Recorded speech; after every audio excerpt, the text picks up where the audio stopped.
Omega 3 இருக்கிற flat seeds மிளகாப்பொடி, dosa மிளகாப்பொடி, idli பொடி எப்படி பண்ணுன்னு காட்டுறேன். வாங்க வீடியோக்குள்ளே போகலாம்.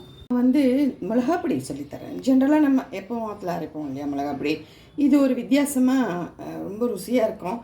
அதுக்காக வந்து நான் இது சொல்லி கொடுக்குறேன் பாருங்க. ஃப்ளாட் சீட்ஸ் இந்தமாரி ஒரு கப்பில் இந்த அளவுக்கு ஃப்ரெஷ்ஷாக அப்பப்போ பண்ணிக்கிறதுக்காக நான் காமிக்கிறேன். அரை கப்பு வந்து உளுந்தம்பருப்பு, அரை கப்பு கடலைப்பருப்பு, ஒரு 3 காஞ்ச மிளகாய் வச்சுருக்கேன். இது கரெக்டாக இருக்கும். காரம் வந்து உப்பு காரம்னா உங்களுக்கு ஏற்ற மாதிரி போட்டுக்கோங்க.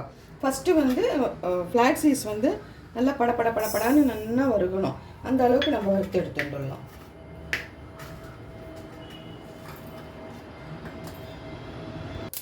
இப்போ பாருங்கள் நல்லா பொரிய ஆரம்பிச்சிடுது. இப்போ இதை எடுத்துடலாம்.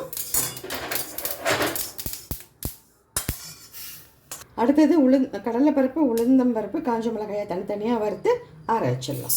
கோல்டன் ப்ரௌனில் வறுத்து. இப்போ பாருங்கள் கடலைப்பருப்பு, உளுந்தம்பருப்பு நல்லா கோல்டன் ப்ரௌனில் வறுத்துருக்கேன். இது நல்லா ரூம் டெம்பரேச்சர் வந்தப்புறம் உப்பு, கொஞ்சமாக பெருங்காயம் வச்சு 1 டீஸ்பூன் நான் வந்து எள்ளு பொடிக்கு எள்ளு வறுக்க போகிறேன். அதுலேருந்து 1 டீஸ்பூன் எள்ளு போட்டு நம்ம வந்து இதை பொடிச்சுன்னு வந்துடலாம். நல்லா இப்போ பார்த்தீங்கன்னா ஆறிடுத்து. ருசிக்கேற்ப உப்பு, 1 டீஸ்பூன் நம்ம வறுத்த எள்ளு, இது எல்லாத்தையும் ஒன்றா போட்டு மிளகாப்பொடி பொரிச்சுன்னு வந்துடலாம்.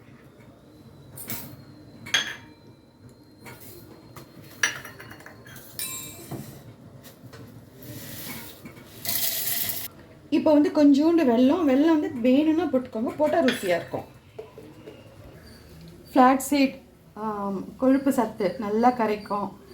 இது வந்து உடம்புக்கு ரொம்ப நல்லது. நம்ம மிளகா அப்படின்னா நிறையா மிளகா வைப்போம் பார்த்தீங்க இல்லையா. இது அப்பப்போ ஃப்ரெஷ்ஷாக வேணுங்கிற அளவுக்கு நம்ம பிடிச்சிக்கலாம். இந்த மிளகாப்பொடி உங்களுக்கு ஃப்ளாட் சீட்ஸ் மிளகாப்பொடி பிடிச்சிருந்ததுன்னா லைக் பண்ணுங்கள், ஷேர் பண்ணுங்கள், சப்ஸ்கிரைப் பண்ணுங்கள். Thank you, bye, take care.